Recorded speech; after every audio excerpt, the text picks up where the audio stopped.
खराब होती है। इसलिए कोई समय नहीं खराब होता है, शुरुआत अच्छी कीजिए और अच्छा करने की कोशिश कीजिए, बस सब सही रहेगा। समझ रहे हैं? जैसे आप लोगों ने देखा होगा जंगल होते हैं, उनको कोई बोने जाता है? नहीं बोने जाता है, लेकिन क्या है, बहुत सारे घास फूस और जम जाती नहीं जम जाती। तो अगर खेत में या ज़मीन में बीज ना डाला जाए तो ये प्रकृति का ये नियम है कि वो उस जमीन को घास फूस से भर देती है। सेम उसी तरह से ये जो हमारा मस्तिष्क है, अगर इसमें सकारात्मक विचार न डाले जाए, मन में अपने मानव मस्तिष्क में सकारात्मक विचार न डाले जाएं, तो नकारात्मक विचार सकारात्मक विचारों की जगह ले लेते हैं। कहने का मतलब ये फिजूल की बातें आने लगती हैं, फालतू चीज़ें दिमाग में भर जाती हैं, फिर सही चीज़ें नहीं आ पाती। इसलिए हमेशा दिमाग में नकारात्मक चीज़ें होने के लिए का समय नहीं होना चाहिए। इतना अच्छा सोचो कि बुरी चीज़ें आवें ही ना। समझ रहे हैं?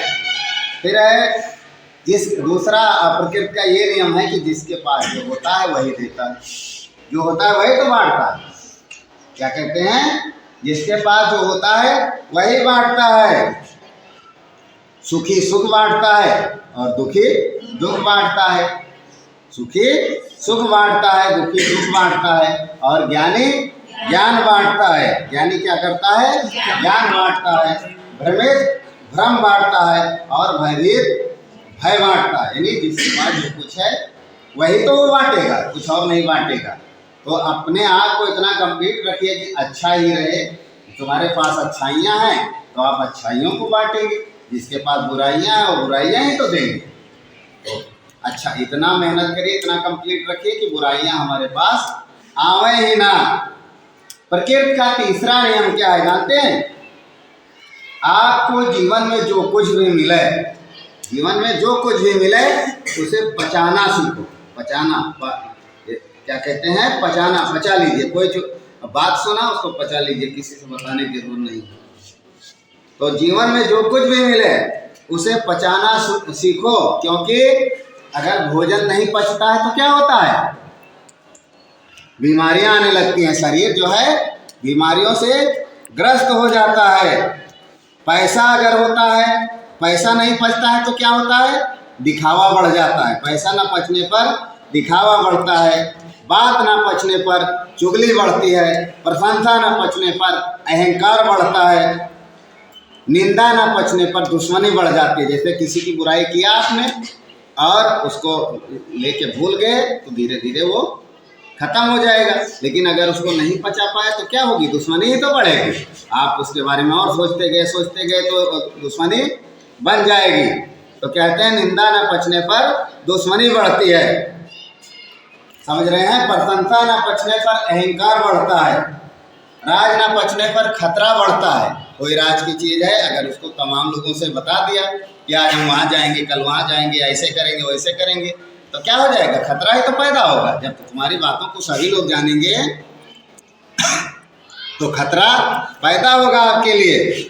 और दुख न पचने पर निराशा बढ़ती है, सुख न पचने पर पाप बढ़ता है। जितने सुखी होगे उतना क्या गलत काम करना शुरू कर दोगे, तो सुख न पचने पर पाप बढ़ने लगता है। तो कहने का मतलब अपने आप को अल्टरनेट कंप्लीट रखिए, अच्छे विचारों से अपने मस्तिष्क को सजा के रखिए, ताकि मस्तिष्क में बुरी चीज़ें ना आने पाएं। हमेशा अच्छा सोचिए, पॉजिटिव सोचिए, पॉजिटिव रहिए। जब आप पॉजिटिव रहेंगे, सकारात्मक रहेंगे तो निराशा नहीं आएगी। आप जो करेंगे उसका प्रतिफल अच्छा होगा, रिजल्ट अच्छा होगा, आपका जीवन आसान हो जाएगा और अच्छी चीज़ें दिमाग में रहेंगी। बुरे लोगों से मतलब ही ना रखिए। एक बार गुरु नानक और मर्दाना की कहानी पढ़ी है कि नहीं पढ़ी? नहीं पढ़ी तो मैं बताना चाहूँगा। एक बार गुरु नानक अपने शिष्य मर्दाना के साथ क्षेत्र भ्रमण पर निकले थे। तो एक गांव में वो गए तो एक गांव के एक व्यक्ति से कहा कि मुझे रहने के लिए थोड़ी जगह दे दीजिए, हम रात गुजार के चले जाएंगे।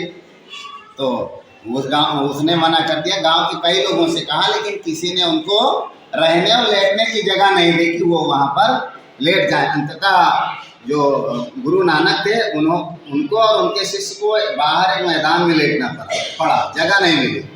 तो सुबह जब गुरु नानक और मर्दाना दोनों डिपार्चर करने लगे, मतलब गांव छोड़ने लगे, तो गुरु नानक ने भगवान से कहा कि हे प्रभु, ऐसा करना कि इस गांव के लोग इसी गांव में रहें, वो कहीं अन्यत्र उनको ना जाना पड़े, अपने गांव के ही गांव में रह जाएं।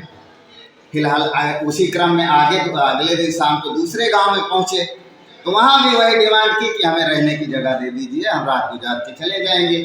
तो वहां के लोगों ने गुरु नानक का पूरा स्वागत सत्कार किया, रहने खाने की व्यवस्था की, पूरी सेवा की उनकी।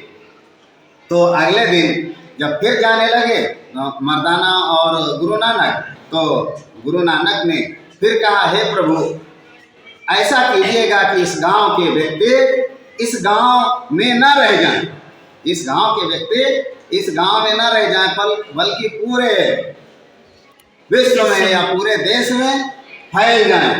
तो जब इतना मर्दाना ने सुना तो उसको रहाइश नहीं, मतलब बर्दाश्त नहीं हुआ।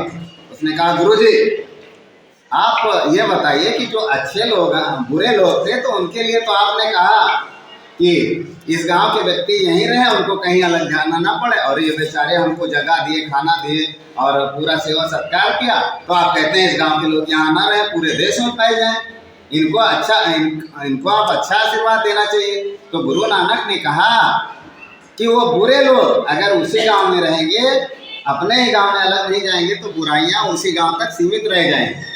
लेकिन जब ये अच्छे लोग हैं और ये पूरे देश में जाएंगे, तो अच्छाइयाँ पूरे देश में फैलाएंगे। एक अच्छा व्यक्ति कईयों को अच्छा बनाएगा। समझ रहे हैं? तो अच्छा सोचिए, अच्छे लोगों के संपर्क में रहिए, अच्छे दोस्त बनाइए जो आपको आगे बढ़ा सके। ऐसे दोस्तों के संपर्क में ना रहिए जो आपके रास्ते को अवरुद्ध करें, आपके रास्ते को बिगाड़ें। समझ रहे हैं? तो अच्छा सोचिए, अच्छा कीजिए, अच्छे लोगों के साथ रहिए, अच्छा रिजल्ट लीजिए। धन्यवाद।